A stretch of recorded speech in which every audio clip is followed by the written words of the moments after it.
ലൈംഗികാരോപണത്തിൽ രാഹുൽ മാങ്കൂട്ടത്തിൽ എംഎൽഎക്ക് സംരക്ഷണം നൽകുന്നതിൽ കോൺഗ്രസിൽ ഭിന്നത രൂക്ഷമാണ്. രാഹുലിന് സംരക്ഷണം ഒരുക്കരുതെന്നാണ് ഒരു വിഭാഗം നേതാക്കളുടെ ആവശ്യം. വിവരങ്ങളുമായി റോഷിപാലും പ്രവീൺ പുരുഷോത്തമനും ചേരുന്നുണ്ട്. ആദ്യം പ്രവീൺ പുരുഷോത്തമനിലേക്ക്. പ്രവീൺ പുരുഷോത്തമൻ, അടൂർ പ്രകാശ് ഇപ്പോൾ വ്യക്തമായി പറയുന്ന താൽക്കാലികമായ നടപടിയാണ്. അന്വേഷണം നടക്കട്ടെ, അന്വേഷണം നടന്ന് കാര്യങ്ങൾ പുറത്തു വരുമ്പോൾ ഈ ആരോപണങ്ങളെല്ലാം കെട്ടടങ്ങും എന്നതാണ് അടൂർ പ്രകാശിന്റെയും കോൺഗ്രസിലെ ഒരു വിഭാഗം നേതാക്കളുടെയും വിശ്വാസം, അല്ലേ പ്രവീൺ?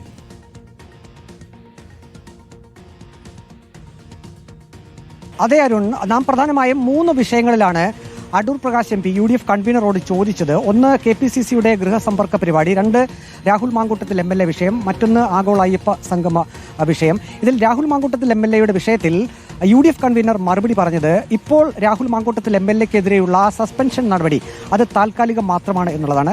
അതിൽ നിന്ന് തന്നെ നമുക്ക് കോൺഗ്രസിന്റെ ആ ഒരു നിലപാട് നമുക്ക് കൃത്യമായി മനസ്സിലാക്കാൻ കഴിയും.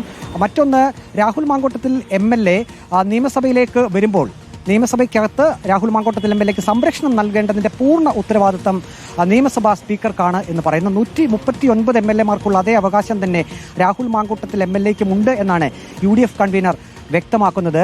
പാർട്ടി ഇത്തരത്തിലുള്ള രാഹുൽ മാങ്കൂട്ടത്തിനെതിരെയുള്ള കാര്യങ്ങൾ ഗൗരവമായി തന്നെ സമീപിക്കുന്നുണ്ട്. അത് സംബന്ധിച്ചുള്ള അന്വേഷണം നടക്കട്ടെ.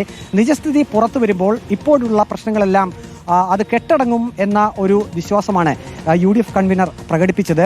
ഗൃഹസമ്പർക്ക പരിപാടി സംബന്ധിച്ച് വരുന്ന തദ്ദേശ തെരഞ്ഞെടുപ്പിലും നിയമസഭാ തെരഞ്ഞെടുപ്പിലും UDF വിജയിക്കുമെന്നുള്ളത് പ്രതീക്ഷ മാത്രമല്ല, ഒരു വിശ്വാസം ആണ് എന്നുകൂടി UDF കൺവീനർ പറഞ്ഞു വെക്കുന്നു.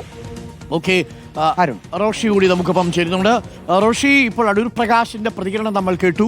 താൽക്കാലികമായ നടപടി മാത്രമാണ് എന്നത് അടൂർ പ്രകാശ് തന്നെ പറയുന്നു. അത് നടപ്പാക്കുകയാണ് ഇപ്പോൾ ചെയ്തത്. സഭാ സമ്മേളനത്തിൽ പ്രതിരോധിക്കേണ്ടതിനെ കുറിച്ച് അദ്ദേഹം കൃത്യമായി പറയുന്നില്ലെങ്കിലും അവിടെ DYFI നേതാക്കളൊന്നുമില്ല, അവിടെ MLAമാരല്ലേ എന്ന മട്ടിലാണ് പ്രതികരണം. എന്തായാലും അന്വേഷണം കഴിഞ്ഞ് നിജസ്ഥിതി പുറത്തു വരുമ്പോൾ കാര്യങ്ങൾ തെളിയും എന്നാണ് അടൂർ പ്രകാശ് പറയുന്നത്. അതേസമയം രാഹുൽ മാങ്കൂട്ടത്തിനെ സംരക്ഷിക്കുന്നതിൽ ഒരു വിഭാഗം നേതാക്കൾക്ക് അതൃപ്തിയുണ്ടെന്ന് അറിയുകയും ചെയ്യുന്നുണ്ട് റോഷിപാൽ. ഗ്രൂപ്പിലെ തന്നെ ഒരു വിഭാഗം നേതാക്കൾ കടുത്ത അതൃപ്തി വ്യക്തമാക്കിയിട്ടുണ്ടെന്നാണ് നമ്മൾ മനസ്സിലാക്കുന്നത്. എന്താണ് റോഷി ഈ കോൺഗ്രസ് ക്യാമ്പിനുള്ളിൽ ഇതുമായി ബന്ധപ്പെട്ട് ഇപ്പോൾ ഏറ്റവും ഒടുവിൽ നമുക്ക് മനസ്സിലാക്കാൻ സാധിക്കുന്നത്? ചില നേതാക്കൾ നിലപാട് മയപ്പെടുത്തുമ്പോൾ മറ്റു ചില നേതാക്കൾ ഇതല്ലാതെ മറ്റൊരു നടപടി സാധ്യമായിരുന്നില്ല എന്ന് പറയുകയാണ്.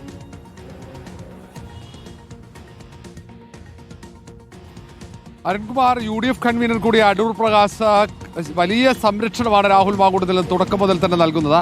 നടപടിയെടുക്കുന്നതിലടക്കം വിയോജിപ്പ് അടൂർ പ്രകാശ് ഉണ്ടായിരുന്നു. പക്ഷേ കോൺഗ്രസ് നേതൃത്വം പുറത്തു വന്ന ശബ്ദവും മറ്റു തെളിവുകളുടെ അടിസ്ഥാനത്തിൽ ഒരു തരത്തിലും രാഹുൽ മാങ്കൂട്ടത്തിലെ പാർട്ടിയുടെ പ്രാഥമിക അംഗത്വത്തിൽ നിലനിർത്താൻ കഴിയില്ല എന്ന നിലപാട് സ്വീകരിച്ചു.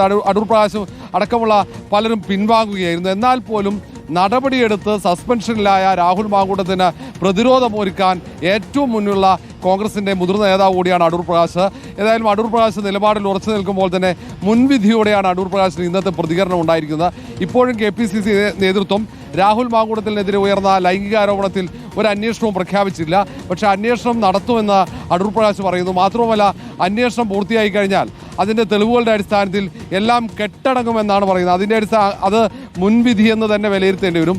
രാഹുൽ മാങ്കൂട്ടത്തിൽ കുറ്റവാളിയല്ല, തെറ്റുകാരനല്ല എന്ന് തന്നെയാണ് അടൂർ പ്രകാശ് ചിത്രീകരിക്കാൻ ശ്രമിക്കുന്നത്. അങ്ങനെ അടൂർ പ്രകാശ് അടക്കമുള്ള ഒരു വിഭാഗം നേതാക്കളാണ് ഇപ്പോൾ രാഹുൽ മാങ്കൂട്ടത്തിന് സംരക്ഷണം ഒരുക്കുന്നത് എന്ന ആക്ഷേപം ഇതിനോടകം തന്നെ കോൺഗ്രസിൽ ശക്തമായി ഉയർന്നിട്ടുണ്ട്. പ്രധാനപ്പെട്ട പല നേതാക്കൾ, പ്രതിപക്ഷ നേതാവ് VD സതീശൻ, ഒപ്പം മുൻ പ്രതിപക്ഷ നേതാവ് രമേശ് ചെന്നിത്തല, KC വേണുഗോപാൽ അടക്കമുള്ള പലർക്കും ഈ കാര്യത്തിൽ കടുത്ത അസംതൃപ്തിയുണ്ട്. ഗ്രൂപ്പിലെ ഒരു വിഭാഗം നേതാക്കളും രാഹുൽ മാങ്കൂട്ടത്തിനെതിരെ തിരക്കിട്ട് നടപടി സ്വീകരിച്ചു എന്ന വിമർശനം ഉയർത്തുന്നുണ്ട്. ഏതെങ്കിലും തരത്തിൽ അന്വേഷണമൊക്കെ നടത്തി പതുക്കെയൊക്കെ നടപടി സ്വീകരിച്ചാൽ മതി എന്ന അഭിപ്രായമാണ് അവർക്കുള്ളത്. അതേസമയം ഇത് ഏറ്റവും പ്രധാനമാണ് നടപടി. കാരണം തെരഞ്ഞെടുപ്പിൽ അല്ലെങ്കിൽ വലിയ തിരിച്ചടി ഉണ്ടാകും, അതുകൊണ്ടാണ് നടപടിയെടുത്തതെന്ന് മറുഭാഗം വിശദീകരിക്കുന്നത്. ഏതായാലും ഈ കാര്യത്തിൽ വലിയ അസംതൃപ്തി കോൺഗ്രസിനകത്ത് പുകയുന്നുണ്ട്. ഓക്കെ.